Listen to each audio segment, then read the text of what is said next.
जीवन में कई बार ऐसे अवसर आते हैं कि आप लोगों से मिलने जाते हैं और उनसे कुछ आकांक्षाएं भी रखते हैं, और कई बार जीवन में ऐसे अवसर भी आते हैं कि लोग आपसे मिलने आते हैं। इसलिए अतिथियों का सम्मान करने से पूर्व सदा कुछ बातों को स्मरण रखना आवश्यक होता है। यदि कोई आपके पास मिलने आता है तो उसके 3 कारण हो सकते हैं। पहला कारण होता है भाव, दूसरा अभाव और तीसरा प्रभाव। तो जैसा अतिथि उसको वैसा ही सम्मान दे। यदि आपके पास कोई भाव से आए तो उसे केवल आपका प्रेम चाहिए, आपका सानिध्य चाहिए, और यदि कोई अभाव में आया तो उसकी उतनी सहायता अवश्य करें जितना आप करने में सक्षम हो, परंतु इतनी अधिक भी ना करें कि वो उस सहायता का दुरुपयोग कर बैठे। और यदि कोई प्रभाव में आया तो स्वयं पर अभिमान ना करें, क्योंकि कभी ना कभी जीवन में आप भी भाव, अभाव और प्रभाव के चक्रव्यूह में फंस सकते हैं। तुम्हारी यात्रा शुभ हो।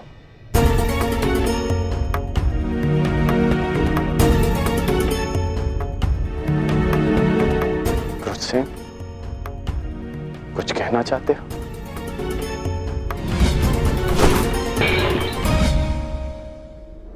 हाँ, वो आप वो आप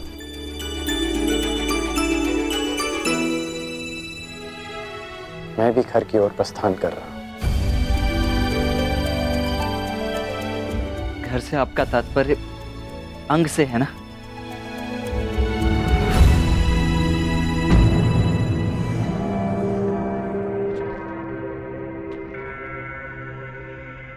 या हस्तिनापुर के राजभवन से?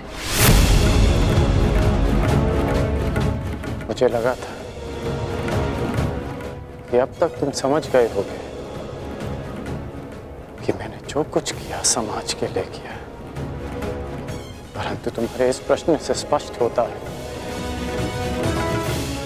कि तुम अब तक मुझे समझ नहीं पाए हो। और आपके इस उत्तर से भी स्पष्ट होता है आपके इस यथाकथित समाज में मेरे और मेरी माता की कोई स्थान नहीं।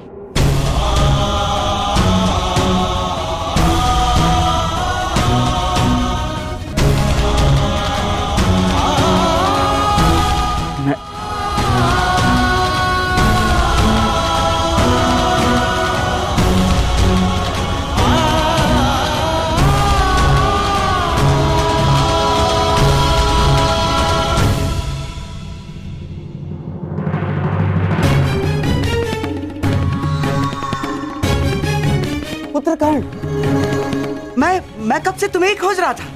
पुत्र पुत्र, आपका यह संबोधन स्पष्ट करता है कि आप फिर से किसी योजना के साथ आए हैं। क्यों कर्ण? क्या मैं सदा बुरा ही सोचता हूँ? मानता हूँ कि हमारी सोच में भिन्नता है। मानता हूँ कि दुर्योधन के पास जब जब भी मैंने कोई प्रस्ताव रखा तो तुम उसके विरुद्ध रहे, जानता हूं मैं। परंतु कर्ण, हमारी सोच में एक समानता भी है, और वो ये है कि हम दोनों दुर्योधन का भला चाहते हैं। और इसी के कारण मैं तुमसे कुछ मांगने आया हूं कर्ण।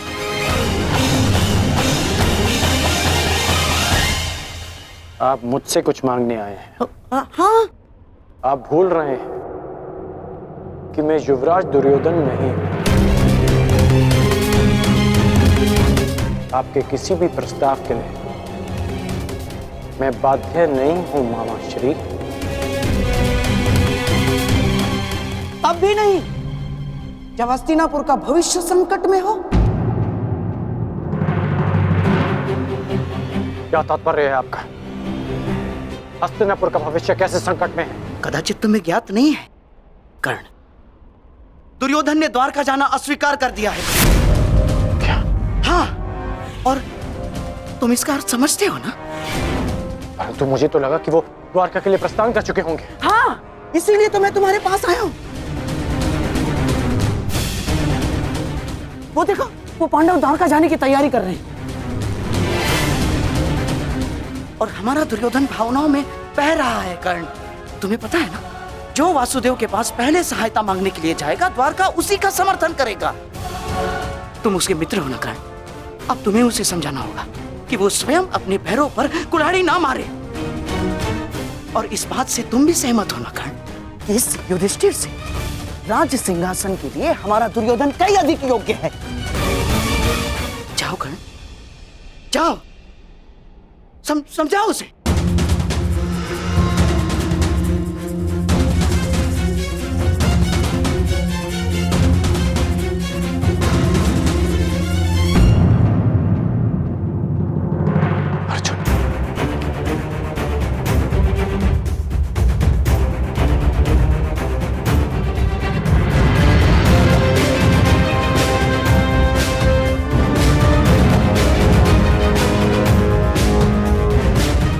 अर्जुन द्वारका के लिए प्रस्थान क्यों कर रहा है?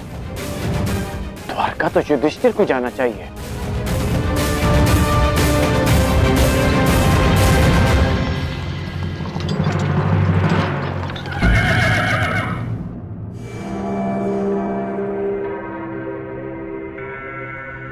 सदा मेरे मार्ग में आने का अभ्यास गया नहीं तुम्हारा। क्योंकि ये मार्ग तुम्हारा नहीं है। क्या तुम द्वारका जा रहे हो अर्जुन? तुम्हें इससे कोई प्रयोजन नहीं होना चाहिए। प्रयोजन है, विशेषकर तब जब बात द्वारका की हो। वासुदेव से समर्थन की मांग युवराज दुर्योधन और युधिष्ठिर के मध्य है। वो दोनों हस्तिनापुर से संभावित राजा हैं। फिर क्यों युधिष्ठिर के स्थान पर तुम द्वारका जा रहे हो अर्जुन?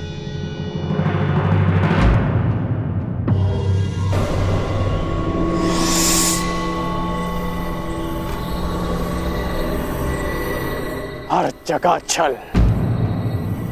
वासुदेव के मित्र होने के नाते और उनकी बहन सुभद्रा के पति होने के नाते तुम वासुदेव का समर्थन चाहते हो ताकि तुम्हारा पलड़ा भारी हो जाए।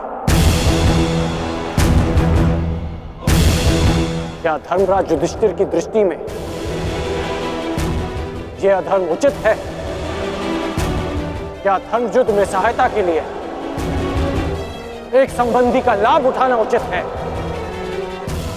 क्या तुम्हारे ज्येष्ठ ने यही सिखाया तुम्हें अर्जुन? सावधान कर!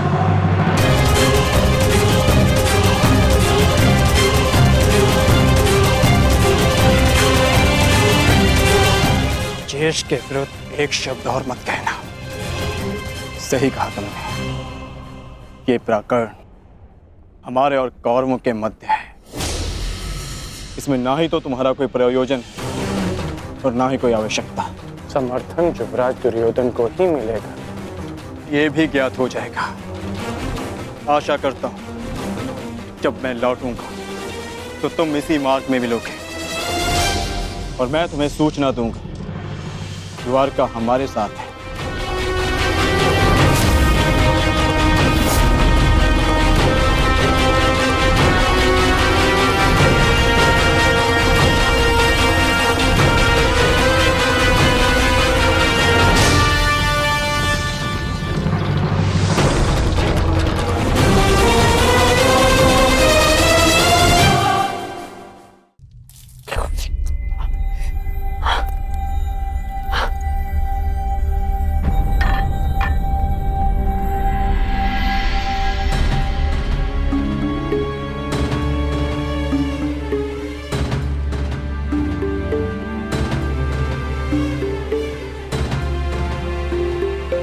तुमने मुझे देखकर मुस्कुराया इतने वर्षों बाद। महामश्री, आपने देखा कर्ण मुझे देखकर मुस्कुरा रहा था। क्यों मित्र, तुमने मुझे क्षमा कर दिया। मैंने आपको क्षमा नहीं किया युवराज। पांचाली के वस्त्र हरण के लिए मैंने आपको क्षमा नहीं किया और ना ही कर पाऊंगा।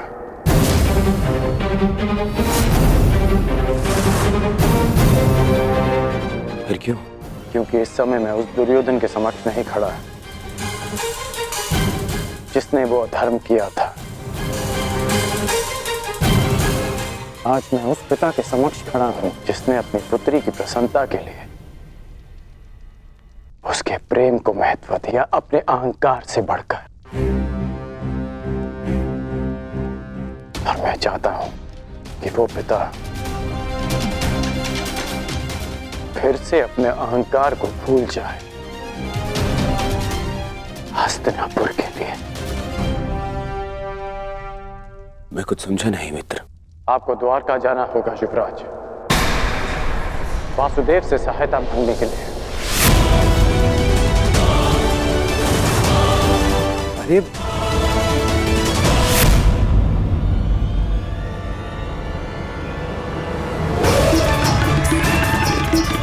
बहुत समझा। क्रोध मत कीजिए युवराज, क्रोध मत कीजिए। कैसे? शांत हो जाइए, शांत हो जाइए। फिर चल। युवराज, हैं?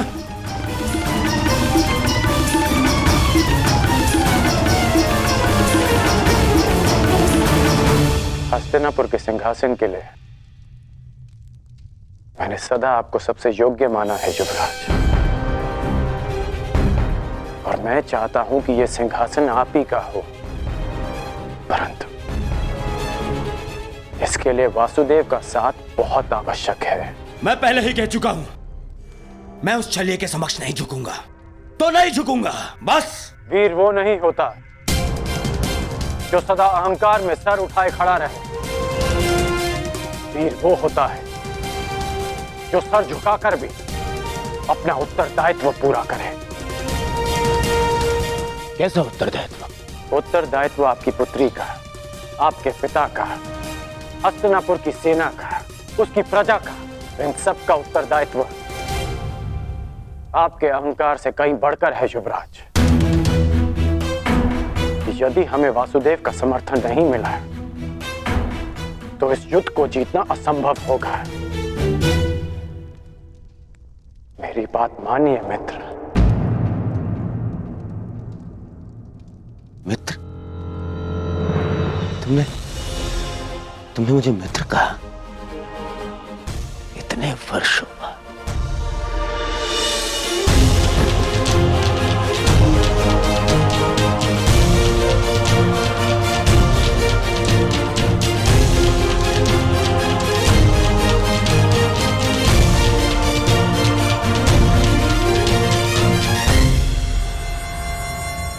अब और कुछ नहीं चाहिए।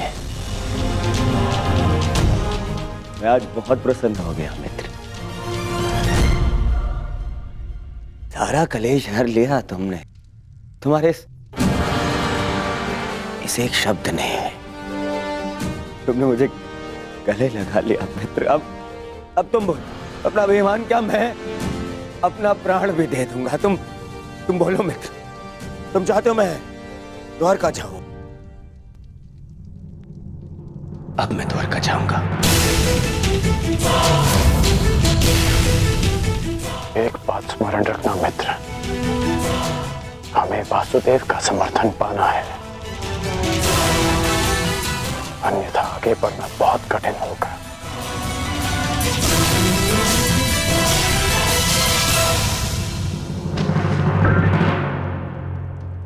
पांडवों की क्या सूचना है मामा? क्या वो द्वारका के लिए प्रस्थान कर चुके हैं? हाँ, परंतु तुम्हें इसकी चिंता करने की कोई आवश्यकता नहीं है दुर्योधन, क्योंकि यह सुनिश्चित करना मेरा काम है कि वो द्वारका तुमसे पूर्व ना पहुंच पाए।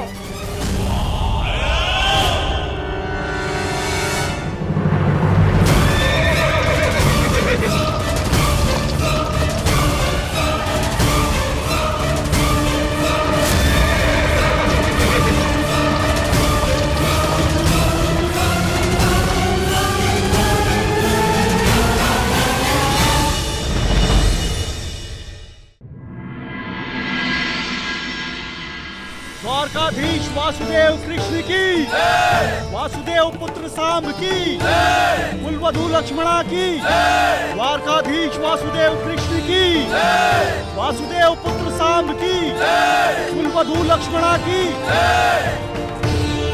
समझ गए ना सब? भोजन में केसर भात और राजभोग अवश्य बनना चाहिए, ठीक है?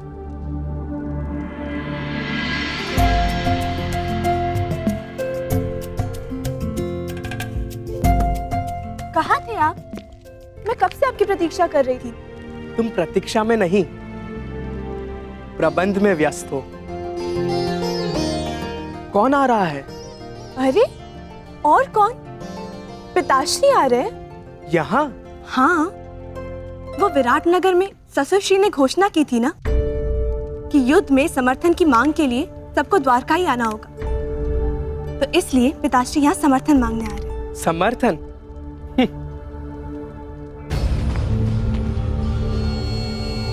आप मुस्कुरा क्यों रहे हैं? मैं अनुमान लगाने का प्रयत्न कर रहा था कि कौन अधिक भोला है, तुम या तुम्हारे पिताश्री। मैं कुछ समझी नहीं। वही तो समस्या है। चाहे तुम्हारे पिताश्री वासुदेव के चरणों में गिर जाए, उन्हें द्वारका का समर्थन नहीं मिलेगा। परंतु क्यों? यदि शर्त अनुसार मेरे पिताश्री यहाँ पहले पहुँच जाए, तो फिर वो समर्थन क्यों नहीं करेंगे? जितना मैं वासुदेव को जानता हूँ, वो सुनिश्चित कर ही लेंगे कि तुम्हारे पिताश्री यहाँ पहले ना पहुँच पाए, और यदि पहुँच भी गए तब भी समर्थन पांडवों को मिले, इसका कोई ना कोई रास्ता मेरे महान पिताश्री निकाल ही लेंगे। मैं नहीं मानती, ससुरश्री ऐसी अनीति करेंगे। जानता हूं तुम्हें मेरी बात का विश्वास नहीं होगा, परंतु ये सूचना मिली है कि तुम्हारे पिताश्री से पूर्व वासुदेव के सखा अर्जुन द्वारका के लिए प्रस्थान कर चुके हैं। काका श्री अर्जुन? परंतु वो क्यों? नियम अनुसार तो सिंहासन के दावेदार को यहाँ आना चाहिए ना? परंतु अब देखना, मेरे पिताश्री अपने ही बनाए नियम तोड़कर समर्थन अर्जुन को ही देंगे। असंभव, मुझे विश्वास नहीं होता। अब तो समय ही बताएगा कि तुम्हारा विश्वास अधिक बलशाली है या मेरा अनुभव। मैंने तुम्हें इसीलिए बता दिया ताकि समय आने पर तुम्हें अधिक ठेस ना पहुंचे। अब चलो, अब रीति अनुसार तुम्हें अपने ससुरश्री, जिन्हें तुम भगवान समझती हो, उन वासुदेव के पांव धोने हैं। चलो।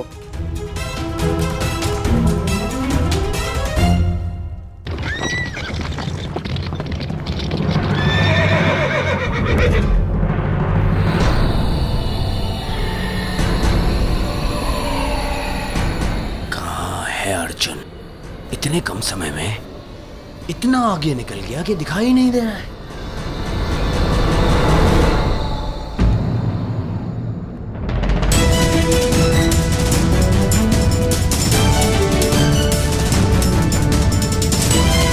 अर्जुन, वो रहा। परंतु मैं तुम्हें मुझसे पहले द्वारका नहीं पहुंचने दूंगा। सारथी, आगे बढ़ो, चलो।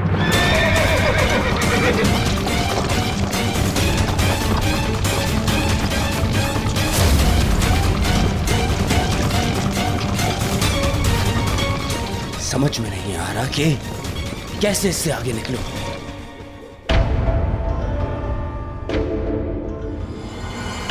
गांधार नरेश, संदेश वाहक पक्षी के साथ क्या कर रहे हैं?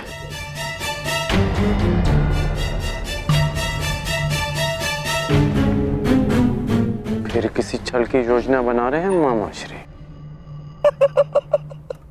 ना ना, एक छल के उत्तर देने का प्रयास कर रहा हूं केवल, जो पांडवों ने किया है। आ जाओ।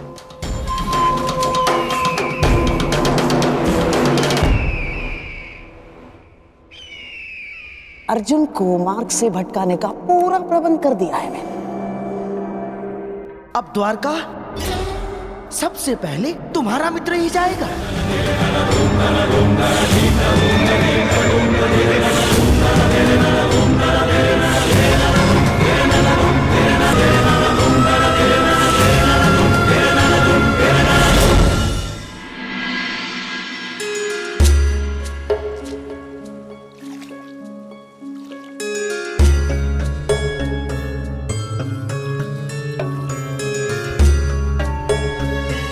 चाहे तुम्हारे पिताश्री वासुदेव के चरणों में गिर जाए, उन्हें द्वारका का समर्थन नहीं मिलेगा।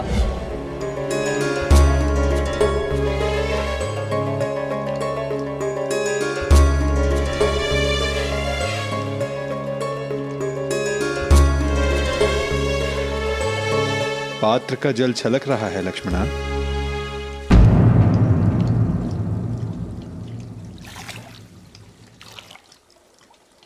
जी, मैं तुम्हारे मन के पात्र की बात कर रहा हूं पुत्री। तुम्हारा मन इतना अशांत क्यों है?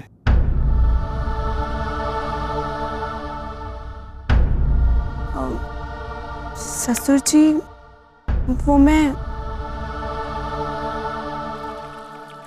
ससुर जी नहीं,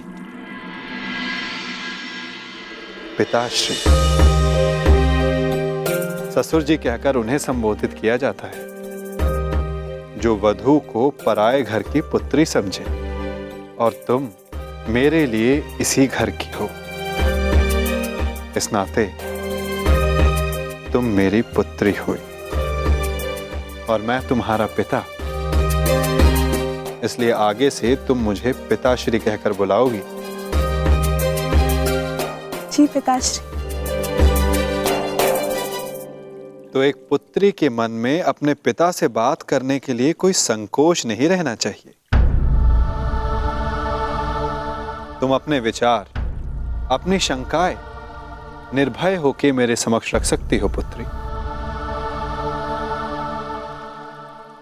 तो बताओ, तुम्हारा मन इतना अशांत क्यों है?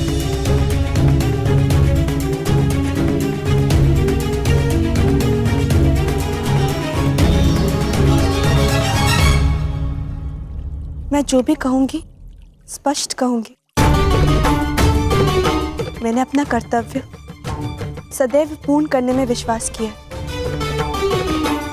और मुझे विश्वास है कि आप भी अपना कर्तव्य पूर्ण करेंगे। कैसा कर्तव्य लक्ष्मण?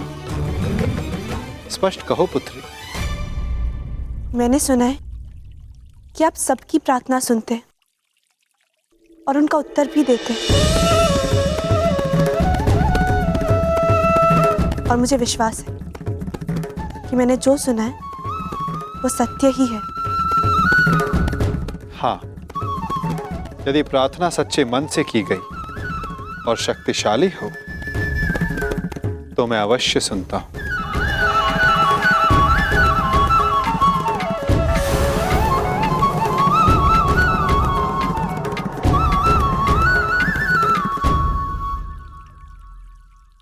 प्रतीत होता है कि ये स्थान इस भारी वार्ता के लिए उपयुक्त नहीं है। तुमने द्वारका के राजभवन के उपवन देखे? बड़े सुंदर हैं। आओ, मैं तुम्हें उपवन विहार करवाता हूं। सात्विक शीघ्रता करो।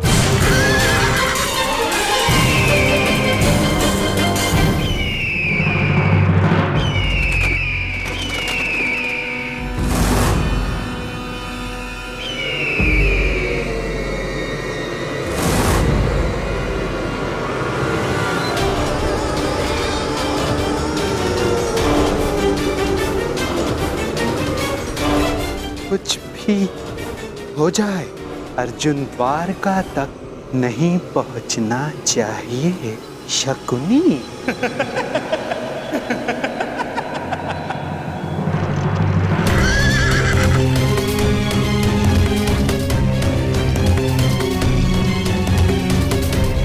द्वारका का ध्वज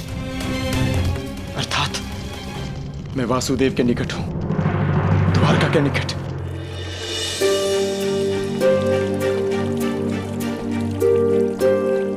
यहाँ का वातावरण खुला है, तुम खुलकर बात कर सकती हो लक्ष्मणा।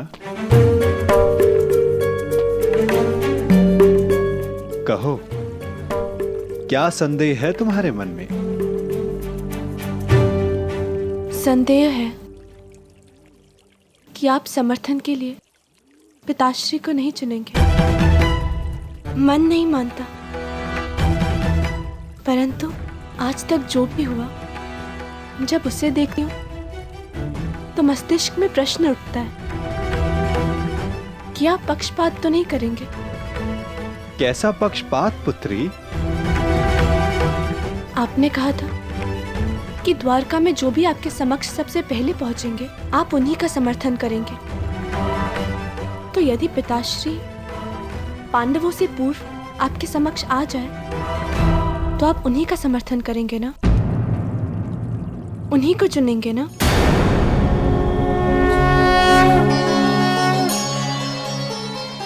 मैं पक्षपात नहीं करूंगा लक्ष्मणा, क्योंकि पक्षपात करना मेरे स्वभाव में ही नहीं है। और रही बात समर्थन पाने की, तो मनुष्य जो पाने के योग्य होता है उसे वही मिलता है। मनुष्य इच्छा करता है, मैं तो केवल उसे पूर्ण करता हूं।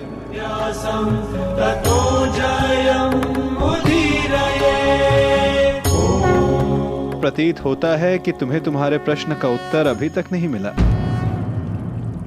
कोई बात नहीं, मैं तुम्हें थोड़ा समय और देता हूं, और एक और अवसर भी। आशा है तब तुम्हें मेरे उत्तर का अर्थ समझ आ जाएगा।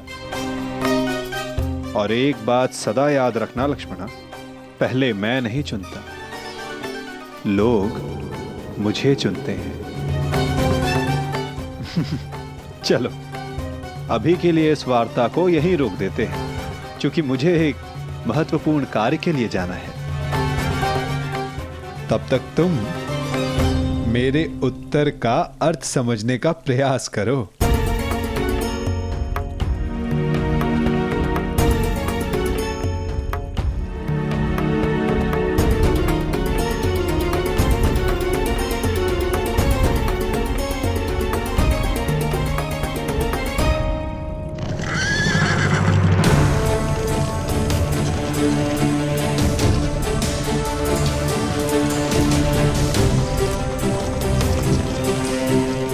प्रतीत होता है वासुदेव कहीं के लिए प्रस्थान कर रहे हैं।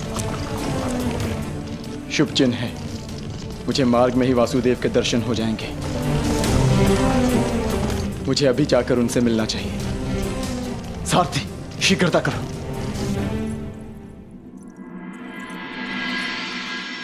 ससुरश्री इस समय अचानक कहाँ चले गए?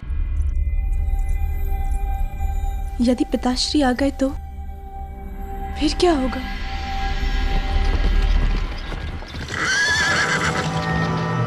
सुनिए महोदय, वासुदेव कहाँ है? जी वो तो उस ओर अपने शिविर में है। चलो सारथी।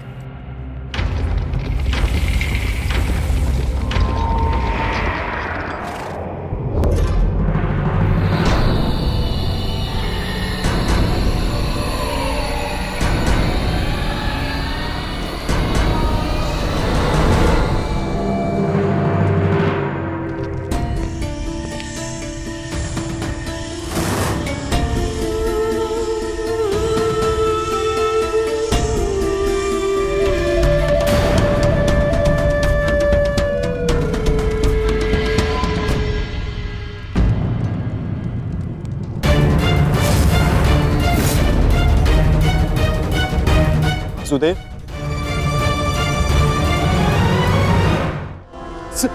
स्वागत है।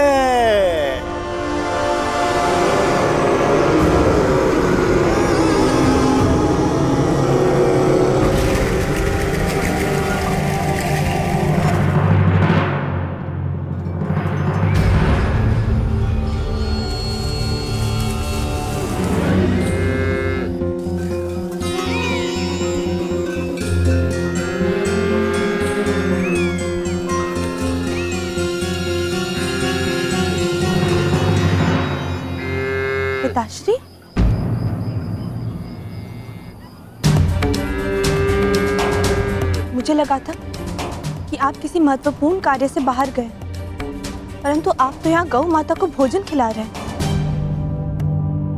जो समस्त संसार को भोजन प्रदान करती है, उस गौ माता को भोजन करवाना क्या महत्वपूर्ण कार्य नहीं पुत्री? नहीं नहीं पिताश्री, मेरे कहने का तात्पर्य वो नहीं था, परंतु मुझे लगा कि आप द्वारका से बाहर गए।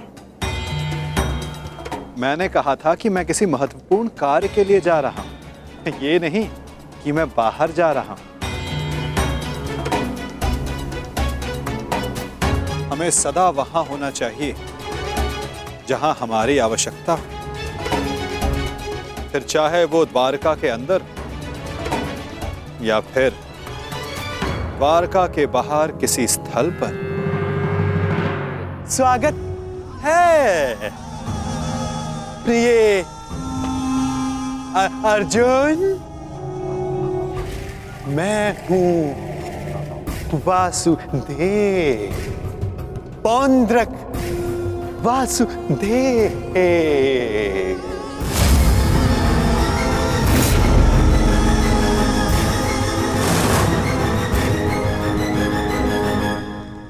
मुझे लगा आप वासुदेव हैं, परंतु आप तो बातें करने के लिए अभी बहुत समय शेष है।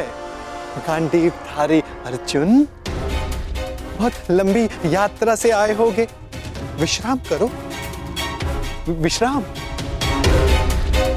क्षमा चाहता हूं, मुझे लगा आप वासुदेव हैं इसलिए यहां रुक गए, परंतु आप वासुदेव नहीं हैं। क्या? मैं वासुदेव नहीं? तो तुम्हें क्या लगता है कि तुम्हारे समक्ष कौन खड़ा है? हाँ?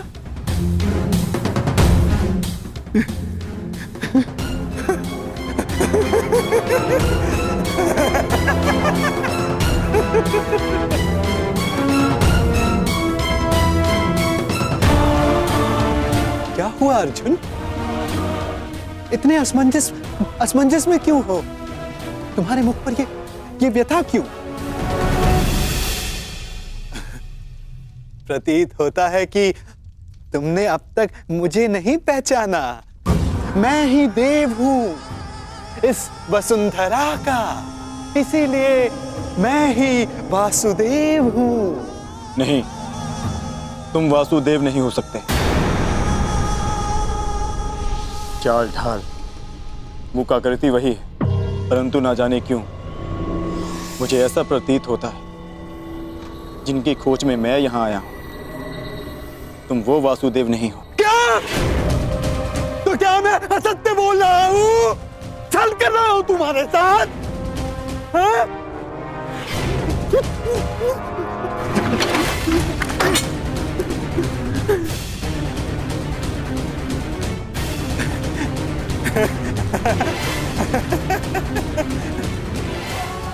पार्थ,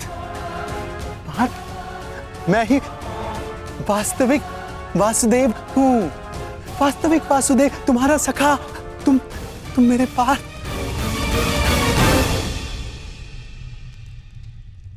परंतु तुमने मुझे पहचाना नहीं। बहुत पीड़ा हुई मेरे हृदय को। परंतु इसमें तुम्हारा कोई दोष नहीं, कोई दोष नहीं तुम्हारा अर्जुन, कोई दोष नहीं। इसमें दोष है तो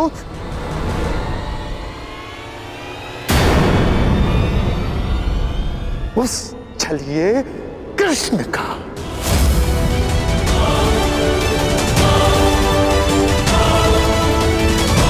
जिसने तुम्हारे जैसे ना जाने कितने भोले भाले लोगों को ठगा है, छला है, तुम्हें छला है। परंतु तुम भाग्यशाली हो पार्थ, जो तुम मुझसे मिले, वास्तविक वासुदेव से। हाँ, मैं ही वास्तविक वासुदेव हूं।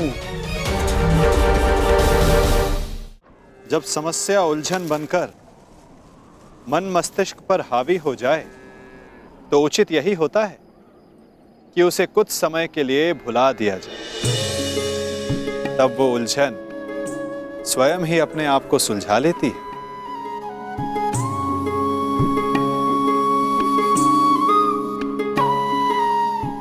मुझे ज्ञात है कि आप सब जानते हैं, ये भी कि इस समय मैं अपने पिताश्री के विषय में सोच रही हूँ। मानती हूँ कि इसमें मेरा अपना स्वार्थ है, परंतु क्या ये आपका कर्तव्य नहीं कि आप मेरे पिताश्री को एक अवसर दें? अब तो वो आपके भी संबंधी है, क्या उनकी सहायता करना आपका कर्तव्य नहीं? मैं अवसर हर मनुष्य को देता हूं, परंतु अवसर का लाभ मनुष्य उतना ही उठा सकता है जितने के वो योग्य हो। और जैसे कि मैंने कहा, इस संसार का प्रत्येक मनुष्य मेरे लिए समान है।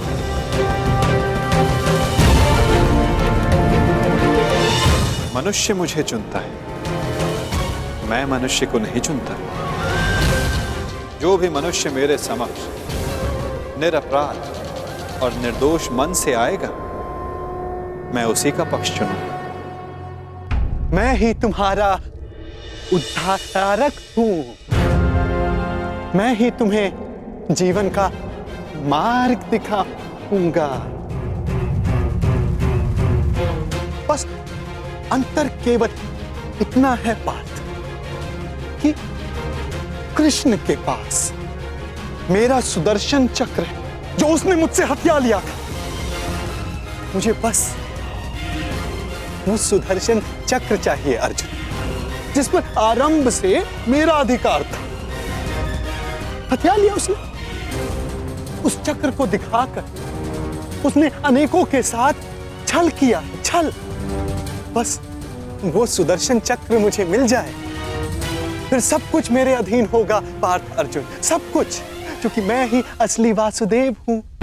सारा विश्व जान जाएगा कि पुंडरक वासुदेव ही सारे विश्व का वास्तविक रचयिता है, भगवान है, ईश्वर है। वो छलिया कृष्ण नहीं है, मैं ही हूं अर्जुन, मैं ही हूं। और वो छलिया कृष्ण ढोंगी है, पाखंडी है, छलिया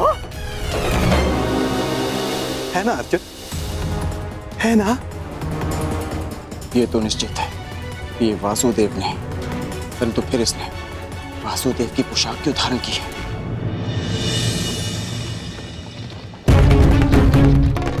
मैं आ रहा हूं छलिया कृष्ण, तुझे मेरी सहायता करनी ही पड़ेगी। मैं आ रहा हूं।